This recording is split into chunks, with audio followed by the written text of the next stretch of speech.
Share बाजार में निवेशकों के लिए गुड न्यूज आई है। दरअसल 27 जनवरी से शेयर मार्केट में T+1 सिस्टम लागू हो जाएगा। इस सिस्टम को अपनाने के लिए बड़ी लिस्टेड कंपनियां तैयार हैं। तो चलिए समझते हैं कि आखिर ये जो T+1 सेटलमेंट सिस्टम है ये है क्या, इससे निवेशकों को क्या फायदा होगा। और इस पर बात करने के लिए बिजनेस टुडे से हमारे साथ राहुल ओबराय जी हैं, जो कि लंबे समय से शेयर मार्केट को कवर कर रहे हैं। आपका बहुत बहुत स्वागत है बिजनेस टुडे पर। Thank you. तो राहुल जी, सबसे पहला मेरा आपसे सवाल रहेगा कि ये T+1 सेटलमेंट सिस्टम है क्या, बेहद आसान भाषा में हमारे दर्शकों को समझाइए।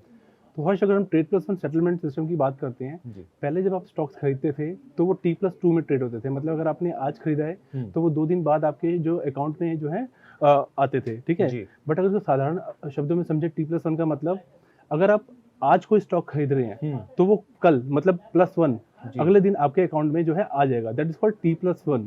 और इसका उल्टा करते हैं, अगर आप बेच रहे हैं तो अगले दिन जो है आपके अकाउंट से निकल जाएगा। तो इसका मतलब हुआ T+1 सेटलमेंट। अच्छा, अगर मैं बहुत ही आसान भाषा में कहूँ कि अगर मैंने 50 शेयर खरीद लिए हैं सर, आज खरीदे हैं, तो कल वो मेरे डीमैट अकाउंट में शो होंगे। बिल्कुल बिल्कुल। और जिससे खरीदे उसके पास पैसा कल के अकाउंट में पहुंच जाएगा। बिल्कुल। तो ये इसके मायने हो गए। हाँ जी। ये अपनी आसान भाषा में आपने क्लैरिटी दे दी। अब मेरे दूसरा सवाल रहेगा कि नए जो सिस्टम ये लागू होगा, इससे निवेशकों को किस तरीके से फायदा होगा, ये भी समझा दीजिए। ओके, देखिए, जैसा आपने बताया कि जो पैसा है वो जल्दी आ जाएगा, ठीक है ना। तो अगर हम बात करें कि T+1 का जो फायदा है, उसका सबसे बड़ा फायदा ये है कि देखिए, एक्सचेंज और इन्वेस्टर दोनों को फायदा होगा। ये मानना होगा।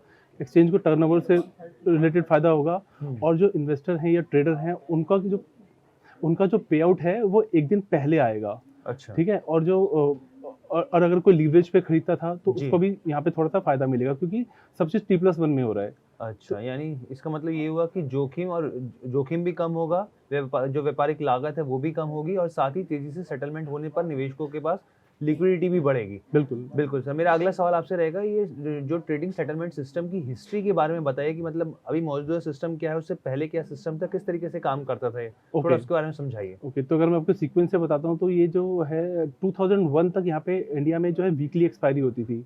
मतलब अगर आप आज कुछ खरीद रहे हैं तो पूरा एक हफ्ते बाद जाके आपके अकाउंट में जो है स्टॉक्स आते थे या जाते थे।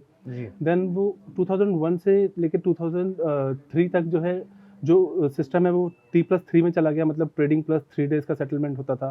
बट पिछले 20 साल से जो सिस्टम था वो T+2 का था, जो अब जाके चेंज हो रहा है। अच्छा। तो T+2 से अब हम आ रहे हैं T+1 में। अच्छा, यानी कि जो 20 साल की बात की है, 2003 तक की बात की है, तो सर T+2 सिस्टम लागू था। यानी 2 दिन लग जाते थे इसमें। उससे पहले आपने क्या बताया, पूरा हफ्ता लग जाता था। मतलब उससे पहले T+3 था, देन उससे पहले पूरा हफ्ता लग जाता था। ठीक है सर। अब मेरा अगला सवाल रहेगा सर, T+1 सेटलमेंट सिस्टम की हम बात करें तो भारतीय शेयर बाजार के लिए एक बड़ी उपलब्धि है, और इसको देखा जाए तो पूरी दुनिया में शायद चीन ही एक ऐसा देश है जहाँ पर ये सिस्टम लागू है। तो ऐसे में सेबी की तारीफ तो बनती है। बिल्कुल, सेबी की तारीफ बनती है। इस T+1 आने के बाद हम यूएसए से आगे आ गए हैं। हाँ जी। ठीक है, ये एक अनदर फेदर है कैप में हमारी इंडियन फाइनेंशियल मार्केट के लिए जी। तो बिल्कुल तारीफ बनती है। इंडियन मार्केट जो एफिशिएंट हो जाएगी काफी as compared to other global markets. जी। यानी इसका मतलब सोचिए, अब जो राहुल जी ने बताया, अमेरिका जैसे मतलब टेक्नोलॉजी इतना टेक्नो देश जो है, वो भी इस सिस्टम को, इस उपलब्धि को अभी हासिल नहीं कर पाया, जबकि भारत ने कर दिखाया। यानी इस हिसाब से जो सेबी के लिए राउंड ऑफ अप्लॉज होना चाहिए। बिल्कुल सर। मेरा अगला सवाल और आखिरी सवाल आपसे रहेगा कि क्या एक साथ T+1 में सभी स्टॉक्स को लाना क्या सही फैसला होगा? हर्ष, यहाँ पर जो आपको एक भी बात समझनी होगी कि जो सारे के सारे स्टॉक्स हैं वो एक साथ नहीं आ रहे हैं। जी।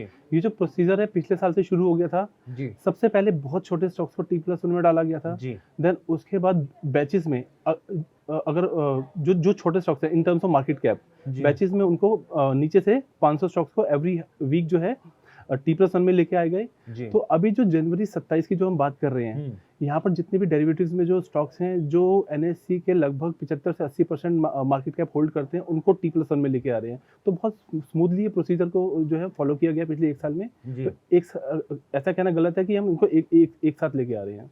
यानी कि इसका मतलब ये समझा जाए कि जो ब्लू चिप कंपनियां, जो बड़ी कंपनियां हैं, तो जैसे आपकी ब्लू चिप है, रिलायंस है, TCS है, इन्फोसिस है, चाहे वो अडानी स्टॉक्स हैं, तो उन सबको हम लोग अभी लेके आ रहे हैं जनवरी 27 में। चलिए राहुल जी, मुझे लगता है आपने सारी जो भी क्वेश्चंस हो गए हमारे व्यूअर्स के, उसको एकदम क्लैरिफाई कर दिया होगा, और मुझे लगता नहीं कि कोई डाउट बचा होगा। लेकिन फिर भी अगर आपके मन में कोई डाउट है, T+1 से जुड़ी कोई भी जानकारी आप जानना चाहते हैं, समझना चाहते हैं, तो आप हमें कमेंट कर सकते हैं।